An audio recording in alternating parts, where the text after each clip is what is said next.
Hey everybody, welcome back.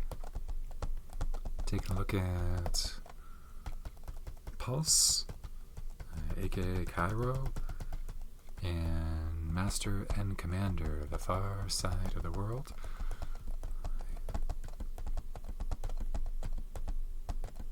I think we'll start with Pulse. Let's do that. So we'll take this, put it over here,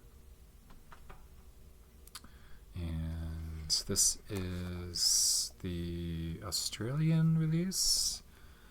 There's the back there. It's like a continuous image.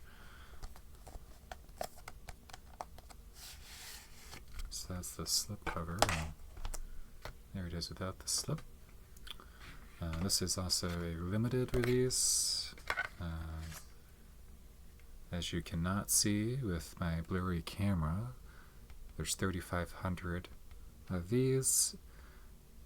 This is number 2926. So Pulse. You can't see that either, huh? Oh well. Often referred to as one of the scariest films ever made, Pulse, Kairo. So there is another movie called Pulse that came out in the 80s that involves, appliances coming alive. So very different movie. Directed by Kiyoshi Kurosawa, Kuro Tokyo Sarada, sees technology and supernatural terror intertwine in a chilling narrative. Set in a Tokyo grappling with a mysterious and eerie phenomenon, the film follows a group of friends and acquaintances as they encounter an unsettling presence emerging from their computers and other electronic devices. Is their friend trying to contact them from beyond the grave? Or is there something much more sinister afoot? Soon there are more strange deaths and disappearances within the group, terrifying rooms sealed with red tape, and the appearance of more ghosts as the city of Tokyo and the world is slowly drained of life. With its innovative approach and unsettling atmosphere, Pulse explores the dark side of technology and the human psyche, making it a haunting and thought-provoking experience. Prepare for a suspenseful journey that will leave you questioning the boundaries between reality and the unknown. Pretty exciting.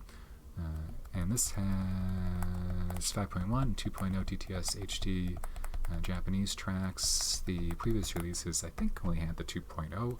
The 5.1 really sounds phenomenal for this movie.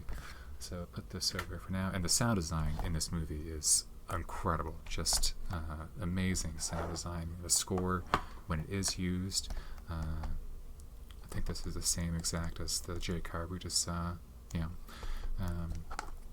And what's going on?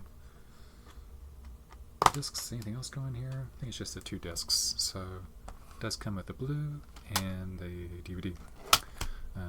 I love this movie. This is probably my favorite Kurosawa film.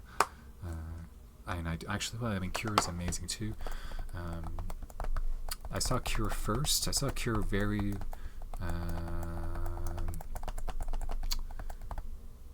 long time ago, 1999, 2000 or something like that. I would have mentioned in previous videos, but there was a video store. I used to rent movies called Videoport, and whoever curated the foreign section there had just a fantastic taste. And Cure just absolutely blew me away, just like this really nightmarish film. And so I was like, oh, we gotta check out more stuff by this guy. And then when Pulse came out, I was incredibly excited to watch this, and it totally delivered. And since then, it's been one of my absolute favorites. I really wish we'd get another printing of Seance. I would love to watch Seance again, but that seems really difficult to find. I don't know how much the DVD is going for nowadays, but any improvement or re-release of that would be much appreciated. And he also did Doppelganger for recent movies. He actually just put out a samurai film that debuted at the Cannes Film Festival, I think. I want to check that out. Cloud was something he did recently. I think that just got a Criterion release, perhaps. And he did this another horror movie called Creepy, which is in fact creepy. But I love Pulse.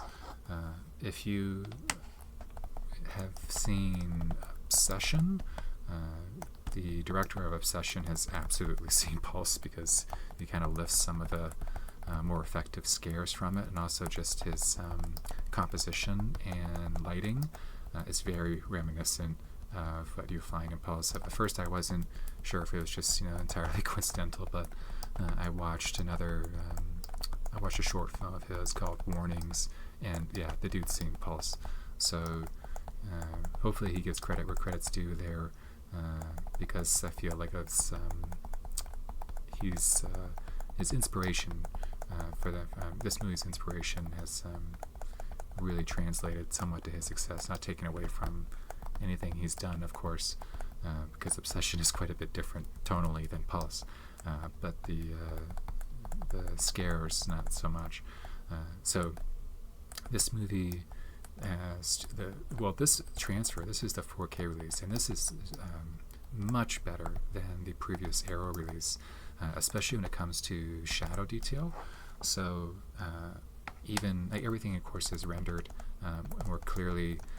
The grain isn't as mushy, but this is a very dark film at times. Like, if you've seen Obsession, then you know what I'm talking about, where there's silhouettes and figures looming in the foreground or the background, very unnerving at times, and this gives it additional clarity. So it's not brightening the scenes, it's just giving more clarity to the scenes. So there's more definition there than you may have realized upon your first watch, depending on how you watch this movie.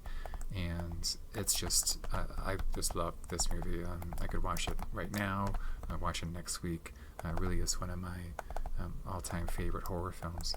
So it really unfurls in an unexpected way, because you're not entirely sure what the conflict is, or like who the antagonist is. People are disappearing, and this came out in like 2004, I think. I'm not sure. Maybe a little bit before then. Let me take my glasses off here. Is there a date anywhere on the back?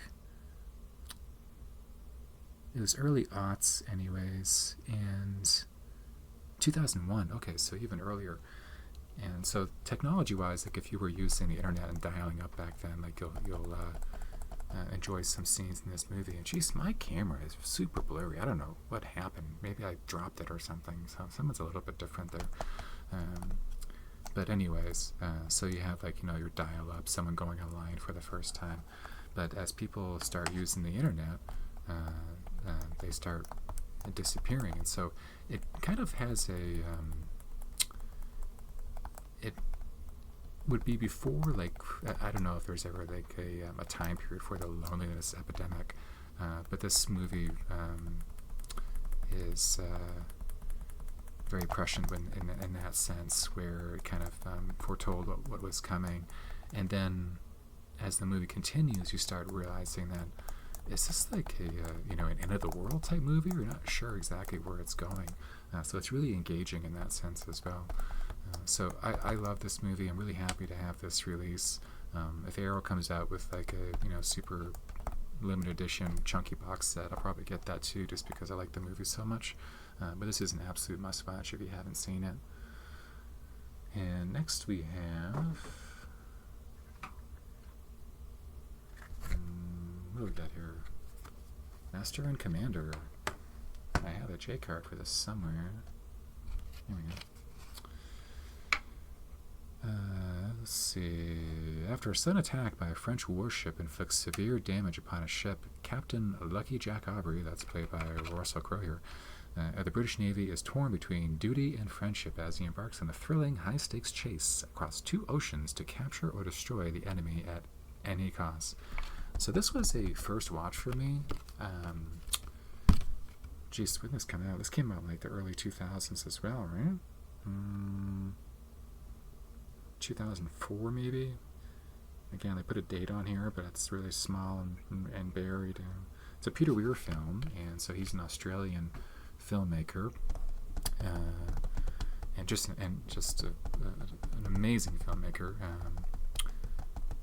Picnic at Hanging Rock, Witness, The Truman Show, and more than that. I'm trying to draw on a blank right now. But for whatever reason, I skipped this when it came out. I kind of feel like I was also that with Russell Crowe.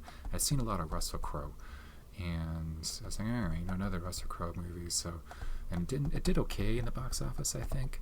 I Now that I watched it, I really wish I went to see it in the theater. It's one of those time capsule movies where I want to say it takes place in like the 1800s, like 19th century, right? Maybe it's the 18th century. I think it's the 1800s. But if you ever wondered what it's like to live on one of these ships, I personally haven't. But if you have wondered such a thing, this movie would give you some insight to what that life was like. Presumably, I really don't know. I'm not a historian, but you're watching the movie, and it's one of those movies you're like, how the heck did they make this movie? Like, the cinematography in this movie is absolutely breathtaking, and you won't get lost with this steelbook. I'm gonna open this up here, and there we got Lucky here, and then we got the 4K disc and the Blu-ray disc. So this movie just has, it feels like historically accurate sets and costumes. I'm again not an expert, but it checks the feels like box for me. Like, yeah, I feel like I'm there. The naval warfare is just astonishing. Like, it feels like they're really shooting cannons at one another. I know they recorded live cannon fire for this movie, and it's really too bad because I read that the sound mix for this, I'm pretty sure this won an Oscar for sound editing, or sound mixing at the time, and it's not as impactful on the 4K. I didn't see any other home releases. I guess the DVD had tremendous low frequency effects that really felt in your chest, and it's absent. This does have an Atmos mix that is really enveloping. Like, in that sense, it's a really lively mix. The action does sound great, but when the cannon fire is going off, like, it doesn't feel like there's a cannon fire in the room. For some people, that may be their suitable viewing experience, but for me, not so much. Like, I have a little home theater of sorts, and I have a sub that can dig pretty deep, so it's always fun to watch movies that really give it a workout, and this movie doesn't really do that, though it still sounds incredible. I really like Russell Crowe's performance in this. It is compared to like Maximus, like Gladiator, which he won the Oscar for. I actually find this a more impressive performance. It also just really shows how versatile he is as an actor, because even they're both commander captain type characters here, their approach to the character is entirely different, and you can see that people following both Maximus and Lucky, just with their differing approaches and how he handles it. Just a really magnetic actor, and so again, I kind of felt after, like, I don't know, Inside Man and Braveheart and Cinderella Man, and I feel like just there was a period, like 8 years straight, Russell Crowe was in everything, and this movie was just like, oh, okay, more Russell Crowe. But again, I regret not seeing this in the theater. So if you haven't seen this movie, much like Paul Seifeld, it's a must-watch. You may think, I don't care about this. Like, why would I care about this? But it's one of those movies that immediately you're pulled in. You're like, oh, wait a minute, I do like this. I'm into this. Very exciting film with great performances throughout the cast. So really happy to have this in the collection, and definitely planning on watching this a few more times. So anyways, thanks for watching.